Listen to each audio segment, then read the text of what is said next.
आज हम लोग जुडिशियरी के अंतर्गत चर्चा करेंगे सबऑर्डिनेट कोर्ट के बारे में।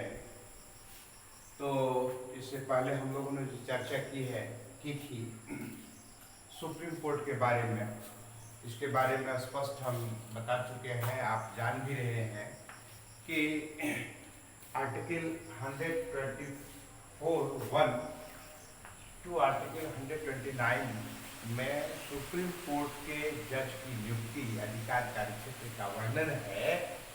और उसी प्रकार से हाई कोर्ट्स क्या है, तो डिफरेंट हाई कोर्ट के लिए अलग अलग आर्टिकल्स जोड़े गए हैं। फिर उसके बाद आता है सबऑर्डिनेट कोर्ट, यानी हाई कोर्ट के अधीनस्थ जितने भी कोर्ट्स आते हैं, district court and other courts, ये सारे सबऑर्डिनेट कोर्ट के रूप में जाने जाते हैं। आप सबको ज्ञात होगा कि हमारी न्यायिक प्रक्रिया एक है जो संपूर्ण देश के लिए वो मान्य होता है। यानी भारत के संविधान में जो नियम उल्लिखित है, जो नियम जोड़े जाते हैं, उन नियमों को अक्षरशः लागू कराने का कार्य ये जुडिशियरी का होता है। और जुडिशियरी की जो सर्वोच्च इकाई होती है वो आपका सुप्रीम कोर्ट है। भारतवर्ष में सुप्रीम कोर्ट चूंकि पीक पर होते हैं, इसीलिए उनके दिशा निर्देशन में अन्य सारे कोर्ट्स, हाई कोर्ट्स होते हैं। और हाई कोर्ट्स के अधीनस्थ जितने भी कोर्ट होते हैं वो सारे के सारे सबऑर्डिनेट कोर्ट कहलाते हैं। आपको ज्ञात होगा, मैंने पहले भी कहा कि सुप्रीम कोर्ट के जजों की नियुक्ति जो बेहद एक्सपर्ट होते हैं, सुलझे हुए जजेज होते हैं, वेल एक्सपीरियंस्ड होते हैं, तो ऐसे जजों की नियुक्ति की जाती है।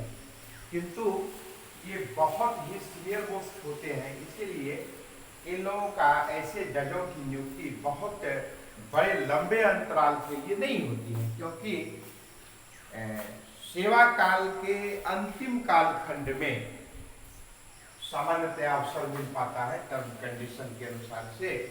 यही कारण है किसी को 6 महीना, किसी को साल भर, किसी को 2 साल, 2.5 साल, 3 साल का ही सुप्रीम कोर्ट के जस्टिस, चीफ जस्टिस बनने का मौका मिलता है। और यही कारण है कि अभी जो वर्तमान में सुप्रीम कोर्ट के चीफ जस्टिस हैं वो 47वें चीफ जस्टिस हैं, जो शरद अरविंद S.A. बोबडे के नाम से, शरद अरविंद बोबडे के नाम से जाने जाते हैं। यह भी आप सब जानते हैं कि सुप्रीम कोर्ट आवश्यकता अनुसार कार्य विस्तार के दृष्टिकोण से सुप्रीम कोर्ट में जजों की संख्या को भी बढ़ा करके 15 से लेकर के अब 34 पर पहुंच गए हैं, इंक्लूडिंग चीफ जस्टिस। फिर हाई कोर्ट की भी संख्या में वृद्धि की गई। आज की संख्या, आज के समय में 25 हाई कोर्ट्स हैं। जो लास्ट वाला जो हाई कोर्ट्स है वो आंध्रा का है, अमरावती के नाम से जाना जाता है कोर्ट के नाम से। तो ये सारे स्पष्ट है। आपका जो पटना हाई कोर्ट है बिहार का, वो 1916 ईस्वी में स्थापित हुआ। हम यह भी स्पष्ट किए थे कि सबसे पहला हाई कोर्ट जो था वो कलकत्ता का था, और इसके साथ ही 2 और हाई कोर्ट था, यानी 3 हाई कोर्ट्स जो सबसे पुराने में से था। तो चूंकि डेट के हिसाब से सबसे पुराना कलकत्ता हाई कोर्ट का ही नाम आता है, तो उसके बारे में भी हम लोग जान चुके हैं। इसके बाद पटना के अपने राज्य की का जो न्यायालय है, हाई कोर्ट है, उसके बारे में हम लोगों ने जाना। वर्तमान में पटना हाई कोर्ट के जो जस्टिस हैं वो जस्टिस संजय करोल जी हैं। और अब हम लोग सबऑर्डिनेट कोर्ट को चर्चा करेंगे कि सबऑर्डिनेट कोर्ट जो काम करता है वो हाई कोर्ट्स के दिशा निर्देशन कंट्रोल में काम करता है। तो सबऑर्डिनेट कोर्ट में भी दोनों प्रकार का मामला आता है। आप सबको ज्ञात है कि सामान्यतः जितने भी मामले होते हैं, मुकदमे होते हैं, वो 2 प्रकार के होते हैं सामान्यतः। एक होता है क्रिमिनल केसेस, एक होता है सिविल केसेस। इस क्रिमिनल केस में क्या होता है कि खास करके मारपीट, हत्या, खून खराबा, इन सारे मामले में को क्रिमिनल केस के अंतर्गत रखा जाता है। और इसके ठीक विपरीत जमीन जायदाद, भूमि विवाद या अन्य इस प्रकार से संबंधित जो मामले होते हैं उसको धन से संबंधित, उसको दीवानी यानी सिविल कोर्ट के अंतर्गत रखा जाता है। और इसके अतिरिक्त भी एक है जो पिछले दिन भी चर्चा किए थे, बताए थे, उसको कहते हैं रेवेन्यू कोर्ट, जिसके चीफ जो होते हैं, जो डिस्ट्रिक्ट लेवल के होते हैं, वो जिला पदाधिकारी के रूप में जाने जाते हैं। वो इसको देख रेख करते हैं। राजस्व अदायगी से संबंधित मामला जो भी रहता है, इस प्रकार का केसेज रहता है, उसको जिला पदाधिकारी के नाम के द्वारा वो देखने का, ऑब्जर्वेशन करने का, दिशा निर्देशन करने का कार्य होता है। इन सारी बातों को हम जान चुके हैं। तो सिविल सबऑर्डिनेट कोर्ट के बारे में, सबऑर्डिनेट कोर्ट के जजों की नियुक्ति हम पहले बता चुके हैं कि गवर्नर और उस संबंधित हाईकोर्ट के चीफ जस्टिस के परामर्श से सबऑर्डिनेट कोर्ट के जजों की नियुक्ति की जाती है। तो ये आर्टिकल जो है 233, 234 और 309 में सबऑर्डिनेट कोर्ट के अधिकार, कार्य क्षेत्र, दिशा निर्देशन आदि की चर्चा, विशद चर्चा हुई है। लेकिन अभी भी आप सबको ज्ञात होगा कि इतनी न्यायिक विधान है, प्रक्रिया है, इतने कोर्ट्स गठित हुए हैं, स्थापित हुए हैं, किंतु इतने मामले दिनानुदिन न्यायालय के समक्ष आता है कि उनका समय से निष्पादन करना बेहद कठिन हो रहा है। लाखों ऐसे केसेज हैं जो लंबित पड़े हुए हैं। तो इस सबको दूर करने के लिए, निपटारा के लिए एक लोक अदालत की भी स्थापना की गई, जिसका यानी कि जो बहुत ही वाइटल प्रॉब्लम नहीं हो, बहुत छोटा मोटा केसेज हो, तो और वो वर्षों वर्षों से लंबित हो, तो ऐसे जज की नियुक्ति करके या उसको देखरेख के लिए अधिकृत करके एक साथ कई मामले ऐसे जो कम महत्व के होते हैं किंतु कोर्ट में वो बिल्कुल लंबित पड़ा हुआ है, तो इन सारे छोटे छोटे केसों को निपटारा एक ही दिन में, कई केसों का निपटारा करते हैं। विभिन्न मुद्दालय को, संबंधित मुद्दालय को बुला करके और एक साथ सहमति बना करके और उन विभिन्न मामलों का निपटारा करते हैं। तो ऐसे न्यायालय को लोक अदालत के नाम से जाना जाता है। किंतु और भी कुछ एक नाम आता है जिसको हम लोग जानेंगे। आज देखिए ये इतना केसेस क्यों बढ़ते जा रहा है, उसका कारण है 100 साल पहले, 50 साल पहले लोगों में जो ये अंडरस्टैंडिंग थी, इंटीमेसी थी, परिवार में, समाज में, सगे संबंधियों में, वो क्रमशः और सेक्रीफाइस यानी त्याग की भावना थी, वो धीरे धीरे कम होते चला गया। नतीजा ये हुआ, पहले जो टॉलरेंस कैपेसिटी थी आज की तुलना में पहले बहुत ज्यादा थी। आज बात बात पर लोग तुरंत आक्रोशित हो जाते हैं, मामला को अपने स्तर से नहीं निपटाते हैं, छोटे छोटे मामले को भी विषाक्त रूप धारण करवा देते हैं और अंततः मामला कोर्ट में आ जाता है। तो इस तरह से यही कारण है कि आज के वर्तमान परिवेश में जन सामान्य लोगों की जो मंशा होती है वह बहुत ही कम, उनमें सेक्रीफाइस की स्थिति होती है, टॉलरेंस कैपेसिटी भी बहुत कम होती है।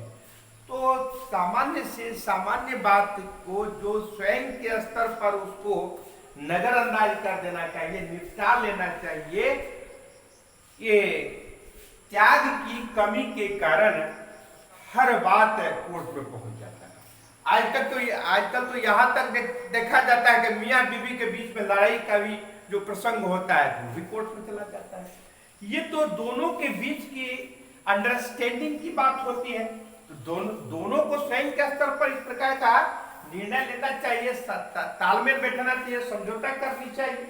तो मेरा भाव यह है बताने का कि इतने मामले, इतने मुकदमे कोर्ट में आ रहे हैं कि लाखों मामले लंबित पड़े हुए। आपको मैं एक बार पहले भी चर्चा मैंने की थी, याद होगा कि जब तत्कालीन रेल मिनिस्टर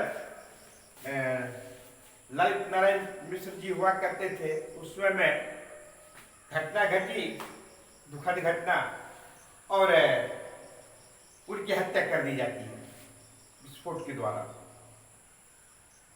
तो वो केस जो भारतवर्ष का एक बेहद महत्वपूर्ण प्रेस्टिजियस पोस्ट पर वह व्यक्ति थे, उस केस का निपटारा, निष्पादन लगभग 41 वर्ष के बाद हुआ।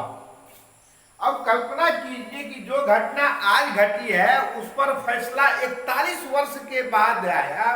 उसमें जितने लोग इन्वॉल्व थे, अधिकांश लोग मर चुके थे।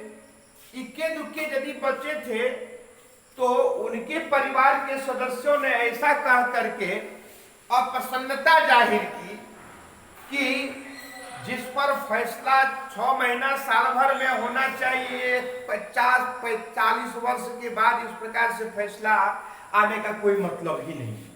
वास्तव में हम आप यदि सोचें कि आज किसी के साथ कोई ऐसी घटना घटी है, उस पर कोर्ट का फैसला 30 वर्ष या 40 वर्ष या 60 वर्ष के बाद आए तो उस जजमेंट का कोई मतलब नहीं रह जाता। तो भाव यह है कि कोर्ट भी मजबूर है। उनके सामने, कोर्ट के सामने इतने केसेस फाइल होते हैं कि समय से उसका निपटारा करना बेहद कठिन होता है। कहां से कर पाएगा? इसीलिए उत्तरोत्तर क्या किया जाता है, कोर्ट विभिन्न मामले मुकदमे का जल्दी से जल्दी निपटारा करने के लिए कई और भी व्यवस्था बनाई गई। एक वर्ड आता है फास्ट ट्रैक कोर्ट। ये ऐसे ही बहुत दिनों से लंबित मामले होते हैं, इसके निपटारे के लिए इस प्रकार के कोर्ट का गठन किया गया। भारत के 10वें फाइनेंस कमीशन यानी वित्त आयोग के सिफारिश के आधार पर 2001 ईस्वी, अप्रैल 2001 ईस्वी में 1734 ऐसे फास्ट ट्रैक कोर्ट गठित करने का प्रावधान हुआ, जिसके अंतर्गत जो बहुत दिनों से लंबित मामले थे उन मामलों पर शीघ्र ही निष्पादन करके उस प्रकार के केसेस को सॉर्ट आउट करने का प्रावधान था। तो कल्पना कीजिए कि इतनी व्यवस्था बनाने के बावजूद इतने केसेस हैं कि आज भी समय से तमाम केसों का निष्पादन नहीं हो पाता है, इतना वर्कलोड है। इसीलिए समय समय पर सुप्रीम कोर्ट के द्वारा भी सरकार को आगाह किया जाता है कि जजों की नियुक्ति की जाए और कोर्ट गठन किया जाए, स्थापित किया जाए, ताकि इतने जो मामले मुकदमे आ रहे हैं उसका समय से निष्पादन हो सके। एक आता है इसके बाद ट्रिब्यूनल कोर्ट। यह भी एक प्रकार का विशेष अदालत है जिसमें एक ही व्यक्ति जज की नियुक्ति की जाती है और ऐसे मामलों पर निर्णय लेने के लिए अधिकृत किया जाता है, ताकि ऐसे तमाम मामले मुकदमे को समय से निष्पादित किया जा सके। तो इस तरह से हम लोगों ने देखा कि सुप्रीम कोर्ट के बाद हाई कोर्ट्स के बाद सबऑर्डिनेट कोर्ट, इसके बावजूद भी कई और प्रकार के, जैसे हमने लोक अदालत की चर्चा की है, हमने फास्ट ट्रैक कोर्ट की चर्चा की है, ट्रिब्यूनल कोर्ट की चर्चा की, इतने सारे हैंड्स काम कर रहे हैं, फिर भी केसेस का लंबित होना एक चिंता का विषय है।